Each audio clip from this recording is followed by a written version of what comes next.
your energy from working out as much as you do? I eat fruits and vegetables. Didn't they tell all the people who were lifting weights, Michael, for years that you have to supplement with more protein and animal-based protein in order to be able to deal with weightlifting? Well, some of the strongest mammals that are fairly closest to us are the great apes. They eat mostly fruits and vegetables. It's really shocking to hear this. I have some people that I train who are runners who are ultra-distance runners. That is, they run 100 miles. And there's a whole group of them that only eat fruit and vegetables. That's the only foods they eat. And they can run 100 miles nonstop. That's pretty remarkable. Yes. Where are you at regarding juicing and all these green drinks that have exploded all over the place? I don't like them because they take the juice out of context and therefore it becomes higher glycemic. So you mean juicing or you mean the green drinks? I mean the juice. The green drinks are sometimes mixtures of various herbs. Usually after I've tried one, I think I better get out the hedge clippers again. I could sell my hedge clipping.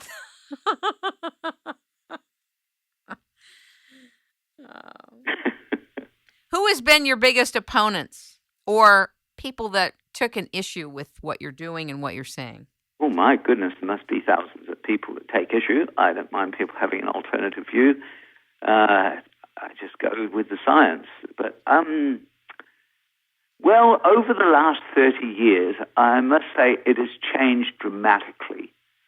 Now I'm invited to top conferences at top universities, whereas the sort of thing that I would say 20, 30 years ago, they would poo-poo at university level.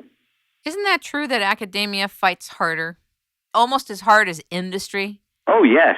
I believe the status quo is the holy grail for many universities. I see that you're not for farmed fish. Now, even Trader Joe's has farmed fish there that you can select. Yes. That are very inexpensive, and I've told people, do not eat farmed fish. Why? Well, because they're not fed on the sort of food that fish grow on. A lot of them are fed grains, and especially corn.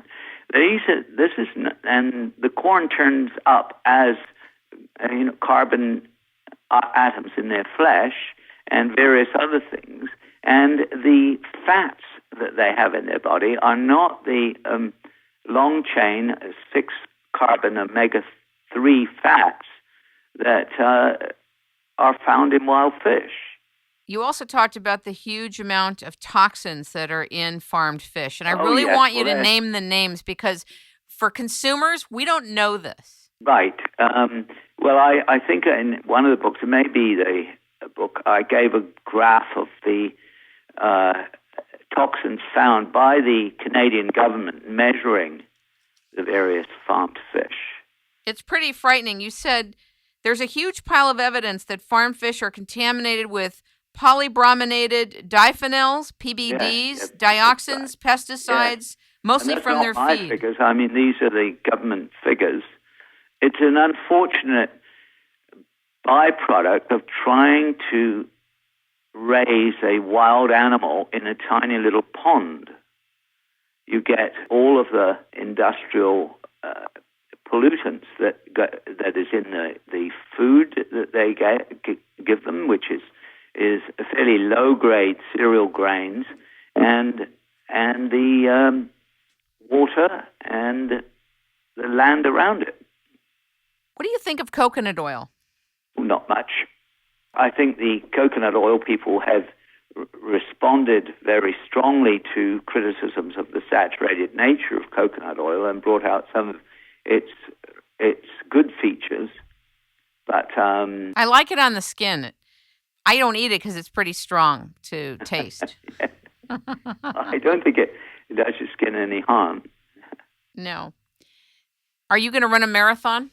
I haven't run one for a while now, not since I was 61. That's pretty remarkable, even at 61. Yeah. I run shorter distances. Do you think that most of us should be testing our blood pressure or have a blood pressure test every day or every week once we're a certain age? No, I believe that people use lots of testing systems in order to be able to continue a faulty lifestyle. Oh, I'll have these cookies now and I'll have this beer, but then I'm going to test my blood pressure tomorrow morning. I believe that occasional tests are okay, but they are not an excuse for living a faulty lifestyle. Do you get tested? Do you have your blood drawn? Do you have certain tests that you take once a year or once every few years? Are there certain I only things? get it done every couple of years because it doesn't change that much. But yes, we have a list of things that we do for our own patients. And what about getting your brain tested? How do you test for brain health? Oh, well, if you go to a site called positscience.com, you can test yourself on one of the tests that comes from one of the certified brain stimulation programs, and it's called the Brain Speed Test. It's very illuminating. Now, do you mean good illuminating or questionable illuminating? Well, it gives you where you should be for your age, and it gives you the line that you should be up above or on. And usually people are not as good as they thought they were. Do you think that anti-aging medicine is expensive? Yes, very expensive. Why? Very expensive. I think because it is not part of any public health policy. Anti-aging is not a disease. It is not treated under the medical system. It's a hodgepodge of various things now that people make money from. Do you think that we should be taking growth hormone? No.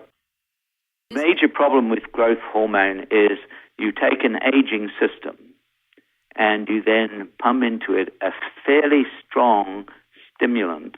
I mean, it's not a stimulant that makes you high, but it's a stimulant for a lot of organs. And so you take this aging organ and you say, I'm going to make you run around the block 3 times. And I don't think that's a good idea. If you are someone who's been on an anti-aging regimen and you exercise religiously and you're not overweight and people say to you, wow, you look so much younger than you are, it may be able to extend that a bit, but only if you're in good shape first. The idea, which is very common in America, of somebody in bad shape going and getting a growth hormone series is ludicrous. It doesn't make you more muscular, but it's synthetic muscularity, correct? Well, no, it will make you a bit more muscular. But if you're in, as many people are in bad shape before you go to the clinic and get it, they're not going to refuse you. They are going to suggest that you change your diet and do various things, but they're still going to give you growth hormone and impose it on a system that is sick. And that's not a good thing. Are you a proponent of natural cleansing of the liver, gallbladder, kidneys? I think the body is a very good cleansing system itself. You do? If you eat bad food, then you're going to have these problems. The whole of the antacid industry, $7 billion a year and rising fast, is based on people eating wrong food. Without the wrong food there would be no antacid industry. But if you eat the wrong food, then there is a reason to try and cleanse yourself out occasionally by stopping eating it and doing vegetable juices or something for a few days. But if you eat good food, if you eat a good diet, I don't think I've ever used an antacid. Your cleansing system, your kidneys, your liver, your gallbladder, they're all going to be fine. It's not going to make any difference to them. What do you think about the new D3 explosion of knowledge? The D3? D3. If you can't get the sun's energy on your body 30 to 45 minutes a day. I actually wrote a paper for the Canadian government on vitamin D, and they've recently doubled their RDA for it. That's great. Oh, it is. It's wonderful. Yes, I know Michael Hollick, who's a the world expert on vitamin D.